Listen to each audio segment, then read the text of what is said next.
Perlas de la Noche. Palabras con imagen. El análisis de los acontecimientos que influyen en nuestra vida con el periodista Francisco Durán Rosillo.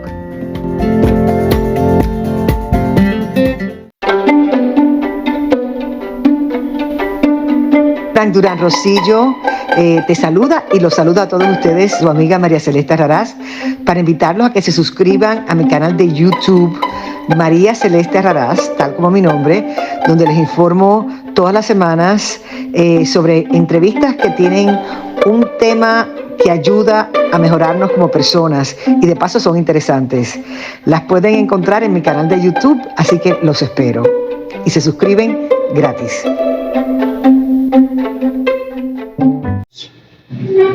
Amigos, desde Zacatecas les quiero decir a todos los que tienen elecciones en Coahuila y en el Estado de México que por favor, de verdad, volteen a ver a los estados que están gobernados por Morena. Vean Zacatecas, no cometan ese error. Zacatecas es un desastre y por favor no permitan que en sus estados llegue esta maligna bola de rufianes. Morena son rufianes. Y en Zacatecas nos está cargando el payaso. No cometan el error en el Estado de México. De verdad, voten por la coalición Va por México. Se los dice alguien que está padeciendo en Zacatecas el malestar Morena. Ánimo, podemos ganar todos y vamos a defender a México. Como ya habíamos quedado. ¿Ok? ¿Hay alguna pregunta? Sí, o sea, ¿cómo no entendí lo de la primera hoja? Mira, la primera boleta nosotros ya te la vamos a dar marcada, ¿ok? Y es la que le vamos a entregar a las personas que ya tenemos nosotros sus datos. Esta boleta marcada ustedes la tienen que doblar, la van a guardar en su bolsa, donde puedan guardarla, que nadie se dé cuenta que la traen. Y esta boleta doblada va a ser la que ustedes depositen en la urna, ¿ok? Las boletas en blanco que les entreguen cuando ustedes lleguen a la casilla, esas boletas en blanco son las que van a guardar y nos van a entregar a nosotros para poder darles la parte del apoyo. Ahora, es muy importante también que recuerden que pues esto es un delito y que nosotros, a ustedes que son líderes y que siempre han estado con nosotros, podemos protegerlos. Pero a las demás personas que lleguen con ustedes no les vamos a poder ayudar. Entonces deben de tener mucho cuidado de que no se den cuenta de que están llevando ya boletas marcadas. ¿Ok? Hola amigos, aunque ya hay un acuerdo parcial entre el líder de la Cámara McCarthy y el presidente Biden sobre el techo de la deuda de los Estados Unidos, esto no quiere decir que la situación esté resuelta. Se hicieron ajustes a los programas del cuidado del medio ambiente, se quitaron en muchos estados las estampas de comida. Eso va a traer un problema grave, porque lamentablemente no tuvieron el cuidado de dejarlas para gente enferma, para gente que no puede trabajar, para gente que están deshabilitados de alguna capacidad física o mental. Entonces, yo sí reconozco que hay mucho flojo que recibe las estampas de comida sin haber justificado con trabajo que las merece o de alguna manera. Se sostienen los pagos del seguro social, se sostienen los gastos militares, se sostienen muchas cosas, pero de una manera muy ajustada. Ahora sí que Estados Unidos apretó el cinturón a raíz de toda la crisis derivada supuestamente del COVID, que sí fue un gasto tremendo para el gobierno, y muchas cosas como la invasión de Rusia a Afganistán.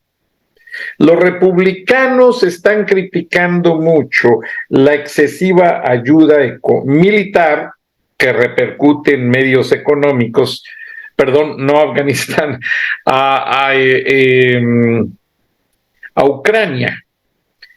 Y también les iba a hablar de que Afganistán, pese ya que Estados Unidos no tiene nada que ver allí después de más de 2 décadas de estar presentes, el talibán regresa y se apodera, pero también eso tiene un significado para Estados Unidos. ¿Por qué? Porque a través de la Organización Mundial de la Salud, Estados Unidos sostiene programas médicos.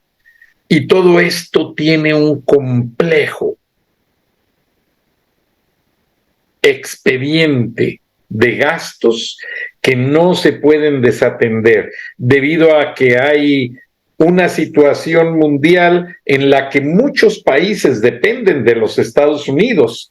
Si esta situación del techo de la deuda no se hubiese arreglado esta semana, hasta México hubiese sido arrastrado económicamente. Y en unos minutos abren las bolsas del mundo y todo esto va a repercutir. Algunas bolsas de valores maquillan su situación y la forzan a que no se vuelva un caos para reanimar a los inversionistas, mantenerlos ahí atados, amarrados a que sigan invirtiendo en bolsas de valores, Afores, 401k, como le quiera llamar, tanto en México como en Estados Unidos.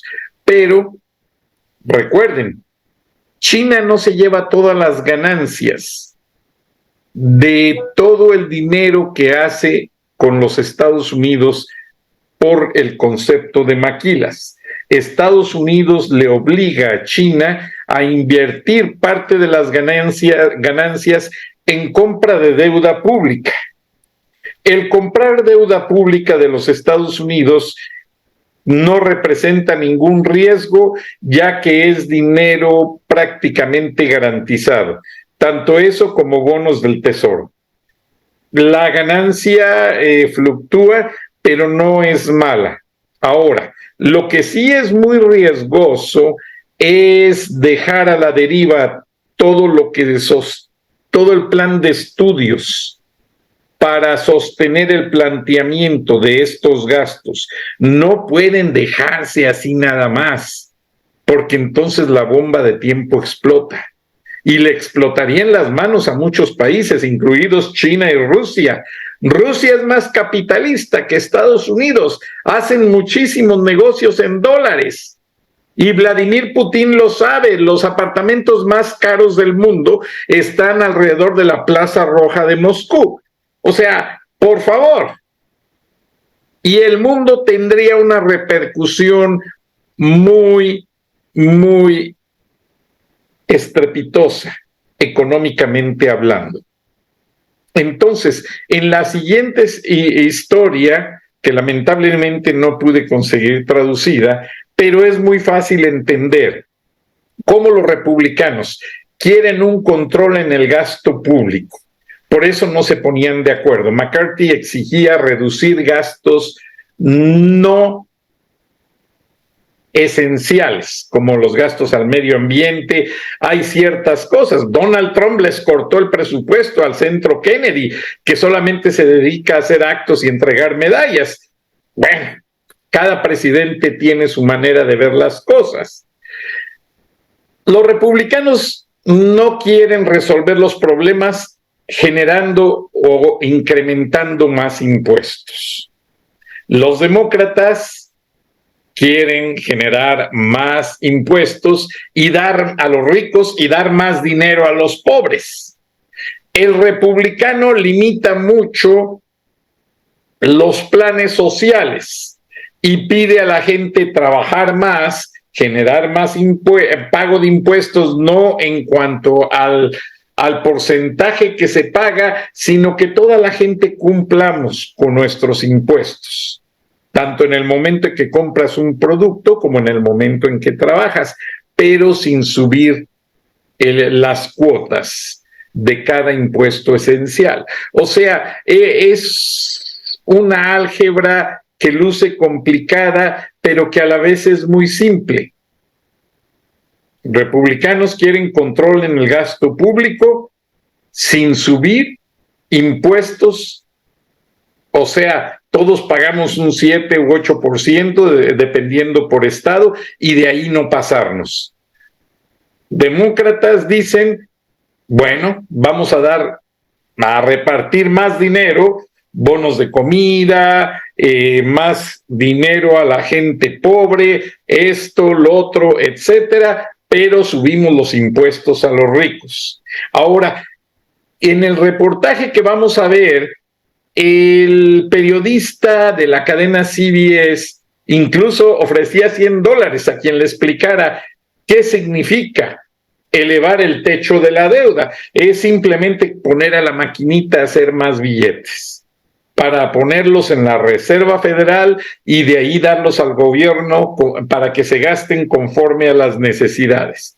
Pues sí, pero si esto no está medido de acuerdo al volumen de población que hay, de acuerdo al volumen de gente que paga impuestos, de acuerdo al volumen de empresas, esto se sale de control y viene una inflación tremenda. Ahora, Estados Unidos regula los dólares que andan circulando en el extranjero, a manera de préstamos, a manera de divisas, a manera de remesas que se mandan a otros países. O sea, es un control total.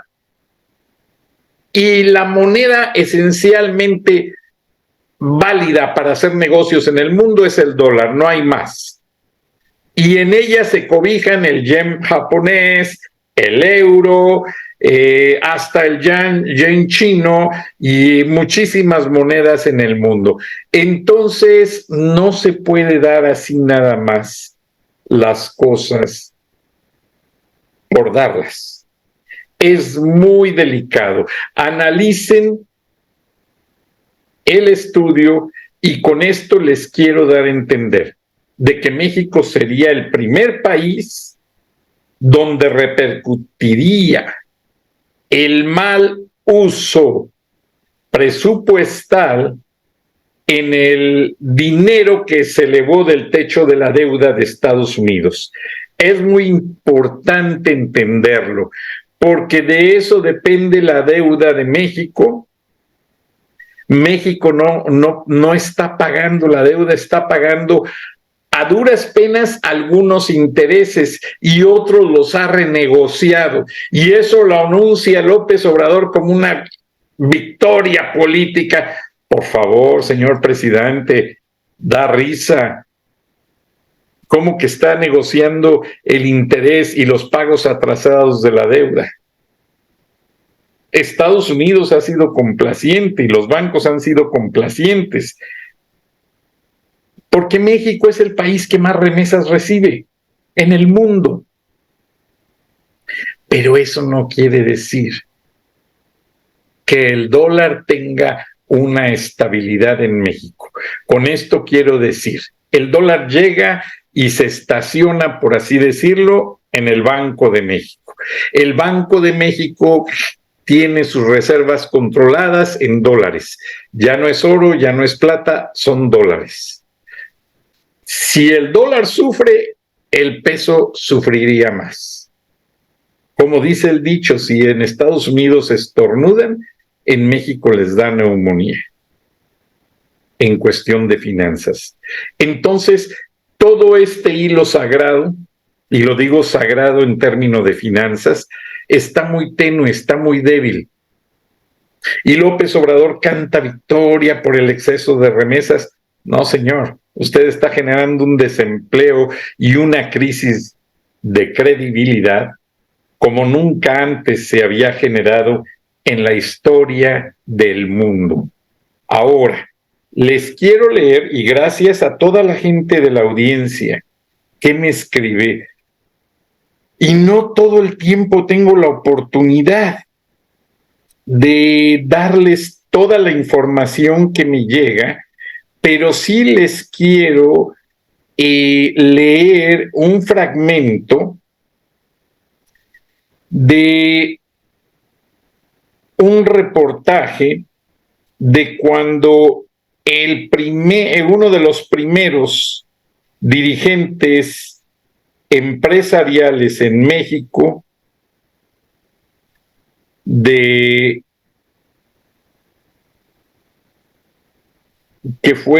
los voy a leer textual.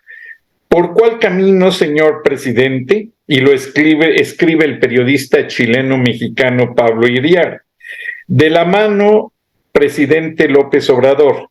Lentamente México ha tomado la vereda del socialismo estatista, empobrecedor, que anula el Estado de Derecho y promueve la polarización social desde la niñez. Ya no hay manera de fingir que no vemos qué está pasando y hacia dónde vamos. La pregunta del desplegado del líder empresarial Juan Sánchez Narro a finales de los años 50 al entonces presidente Adolfo López Mateos cobra hoy una urgente vigencia. ¿Por cuál camino, señor presidente?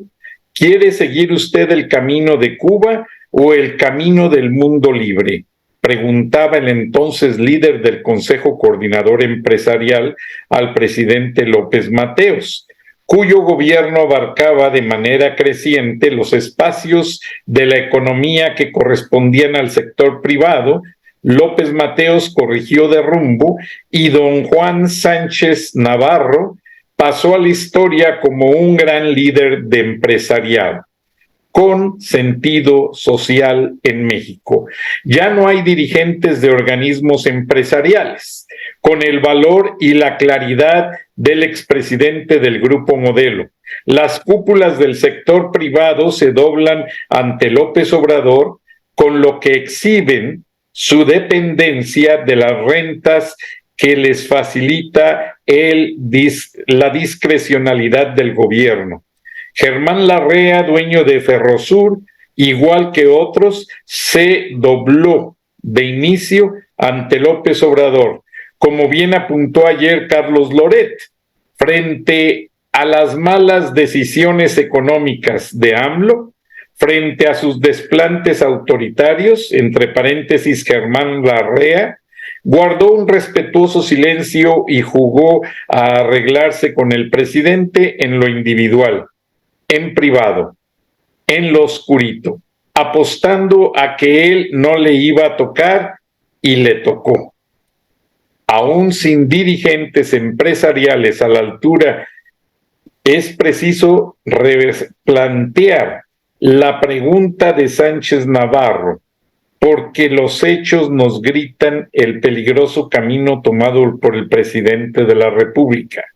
Con sus acciones, López Obrador nos lleva hacia un socialismo retrógrado, despótico y empobrecedor, una élite de ricos que come de la mano del gobierno y un amplio sector de la población cautiva de la generosidad del gobierno para vivir. Disculpen la comparación, pero así es el socialismo bolivariano de Venezuela. No es una socialdemocracia la que está en el horizonte hacia el cual nos dirigimos. Ni siquiera es un socialismo de corte post-Mao. Mao Zedong, el exdirigente chino, aclaro, en que se da la bienvenida al sector privado, al desarrollo, a la educación y al avance científico, pero se conculcan libertades. La ruta de México con López Obrador es hacia el socialismo basado en el odio al que no se somete a su pensamiento o a sus ocurrencias, al que tiene bienes, al que se educa, al que prospera. En el primer trienio del gobierno hubo una línea de contención que se rompió con el acto expropiatorio de los bienes de una ocupación a mano armada del gobierno. Desde la presidencia de la República se alimenta de manera explícita el acoso a los ministros de la Suprema Corte para doblegarlos y destruir ese poder equilibrador. El secretario de gobierno de un estado de la Federación paseó el ataúd de la presidenta de la Corte frente al edificio de la Suprema Corte de Justicia de la Nación con el rostro de Norma Piña. Adentro, mientras su jefe, el gobernador, esparcía odio contra ministros desde un templete. Y el presidente festejó esa manifestación y a su organizador.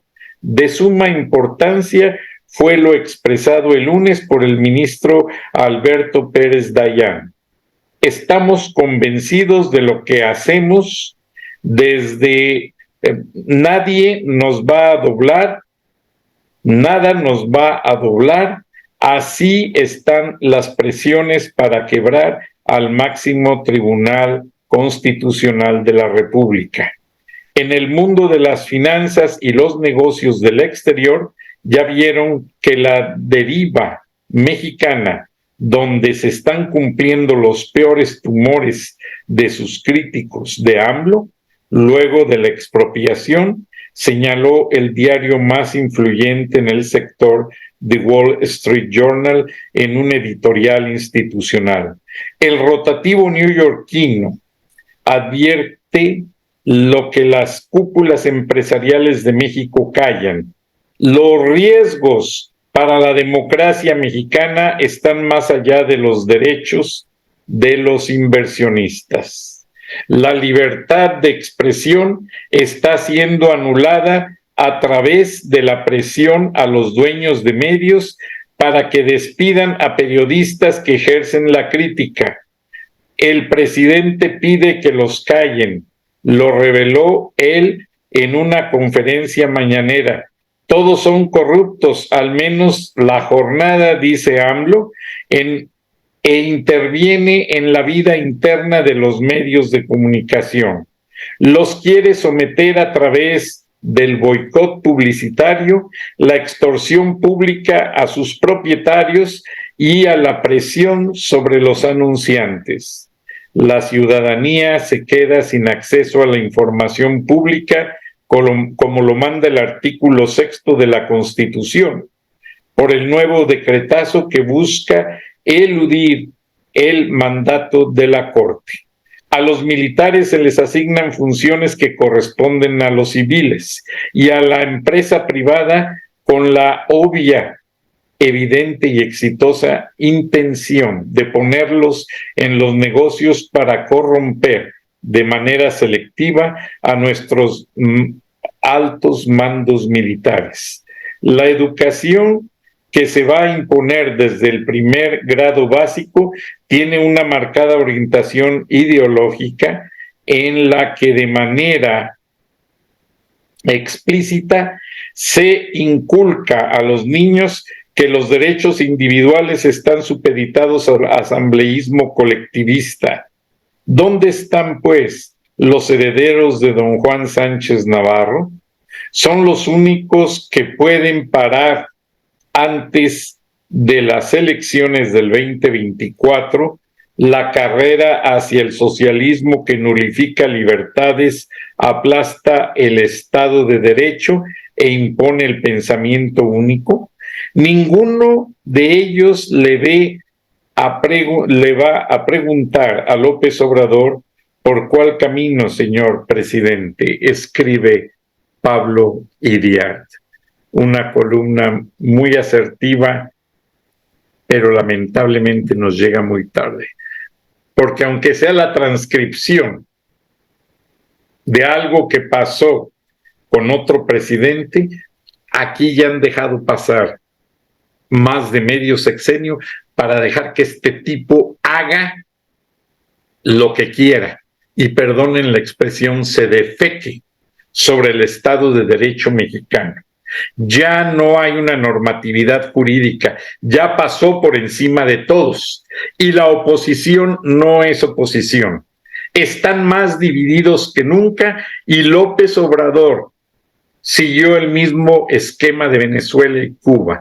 Dividió a la oposición con corrupción y poder, hizo sus corcholatas para manejarlas a su manera y distraer, cuando que el único que va a manejar el país mientras le quede vida es el mismo López Obrador. Se acabó la democracia, se acabó la oposición, paren ya ese juego. Y creo que si no se paró a tiempo con la revocación de mandato, ya es muy tarde para que se haga algo. Ahora, se los digo, el único líder que ha hecho lo correcto conforme al Estado de Derecho mexicano y la única institución reconocida como libre y democrática sin afán de lucro es Frena. Y Gilberto Lozano es el único que se ha atrevido a alzar la voz y a demandar en cortes de la ley, en la fiscalía, etcétera, al presente gobierno y a todos interlocutores de esa cápsula corrupta llamada 4T.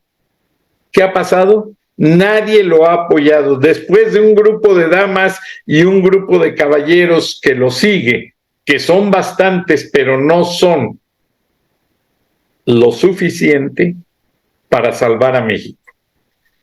¿Qué se necesita para salvar a México? Unidad, seriedad y que nadie se venda. Todos los diputaditos, todos los senadorcitos de Primor, Morena, PRIAN, PRD, todos ellos probaron las mieles de la corrupción. Así es que no vengan a dar, tanto en el grado masculino como en el grado femenino, no nos vengan a dar lecciones de democracia, señores, si ustedes fueron los primeros en violarlas y en defecarlas y en acabar este sistema de derecho mexicano. Buenas noches, buenos días, nos vemos y nos escuchamos mañana. Hasta entonces. We've been hearing about it for weeks now, for months now, the impasse over raising the nation's debt ceiling. But what's really at stake here? Deal or no deal? Why has it become such an old, familiar tune? David Pogue is our man with the answers. We're now 1 day closer to the deadline. We can get a deal tonight, we get a deal tomorrow. The default is not an option. Last night, the Republicans and Democrats reached a tentative agreement. I just got off the phone with the president. To raise the debt ceiling. We have come to an agreement in principle. We still have a lot of work to do, but I believe this is an agreement in principle that's worthy of the American people. For a topic that's been front page news for weeks, the debt ceiling sure seems to mystify a lot of people. Do you know what the debt ceiling is? No clue. Not at all. If someone were to offer you $100, would you be able to explain the debt ceiling? Per se, no, I would not be able to. Well, good, because I don't have $100. The debt limit crisis is complicated and wonky, and I don't want your brain to glaze over. So allow me to introduce it this way. When Congress and the President agree on what to spend, our taxes rarely cover it, but that's not quite the end. The Treasury can borrow from investors, that's okay. They know they'll get their money back, cause we're the USA. But almost every year these days we spend more than we got. But when we ask to borrow more, we learn that we cannot. The Treasury says, sorry, there's no money on the shelf. You folks have hit the limit, one that you all set yourself. Now they can vote to raise the ceiling, wouldn't that be nice? But here's where things get awkward, cause the votes come with a price. One party seeks concessions, saying, this is where it stands. I'll risk a global meltdown if you don't meet my demands. One side is saying, give me what I want, and if you don't, I won't allow Treasury to issue more IOUs, and it's going to explode the global economy. Laura Veldkamp is a professor of economics and finance at Columbia Business School. This is a disaster. It's an entirely avoidable disaster. This was a ridiculous way to try to save money. In the olden days, Congress had to ask the Treasury to borrow money every single time it passed a spending bill. But when World War I required a whole flurry of spending bills, Congress passed the Second Liberty Bond Act, which lets the government borrow money whenever it wants, up to a certain limit. And until this weekend's negotiations, that debt ceiling was $31.4 trillion. Now, if you miss a payment on one of your loans, you're in trouble. But if the United States misses a payment, the entire world is in trouble. These IOUs function sort of like the money of the global economy. Everybody treats it as safe. Safe means you're going to pay it back. And so as soon as that comes into question, people are going to want some extra interest to compensate them for the fact that, well, I'll probably get paid back, but maybe not. And higher interest rates could lead to all kinds of chaos. That's going to make doing business much more expensive. This could show up as a decrease in the value of the dollar. If you like fruit in the wintertime, it will be more expensive. All kinds of electronics, most of the apparel we wear is not made in this country. All of those things will instantly be more expensive. We cannot default. It would be beyond stupid. We could create a recession here. We could create a recession around the world. Maya McGuinness is the president of the Committee for a Responsible Federal Budget, a think tank whose directors once ran agencies like the Federal Reserve System, the Treasury Department, and the Congressional Budget Office. What do other countries do when this happens? The debt ceiling is not something that other countries use around the world. This is not common practice because it doesn't make sense. For instance, more of them have spending caps than we do. So you guys are nonpartisan. We are as nonpartisan as it gets, and I'm a political independent. Okay, so as the debt limit has become a more and more toxic political football, is one party worse about it than the other?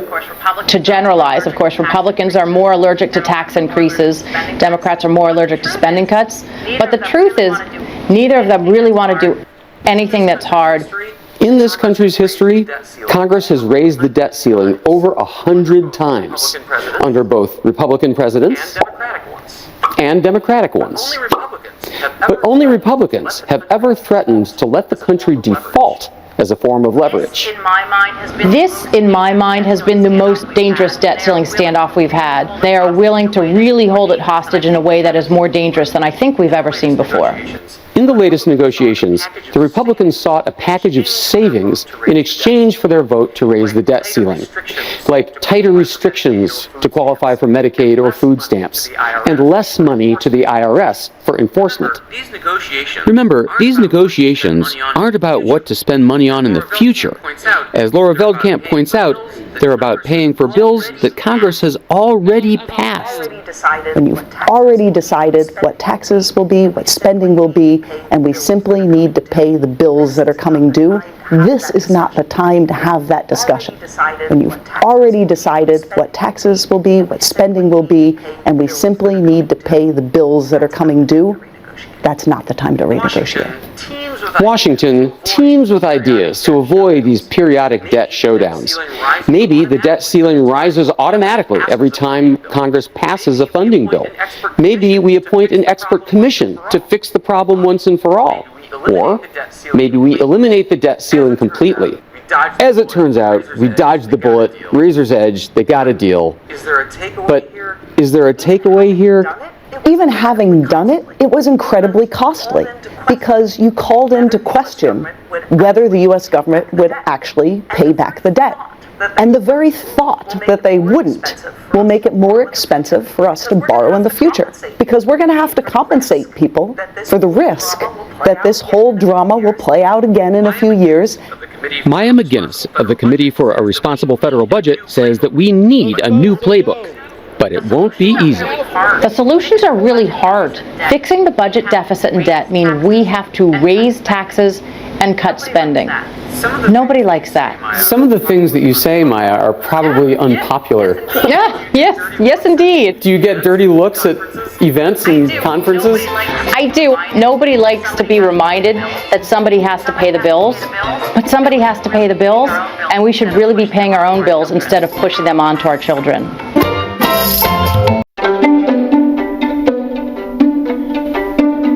Frank Durán Rosillo te saluda y los saluda a todos ustedes, su amiga María Celeste Raraz, para invitarlos a que se suscriban a mi canal de YouTube, María Celeste Raraz, tal como mi nombre, donde les informo todas las semanas sobre entrevistas que tienen un tema que ayuda a mejorarnos como personas y de paso son interesantes. Las pueden encontrar en mi canal de YouTube, así que los espero. Y se suscriben gratis.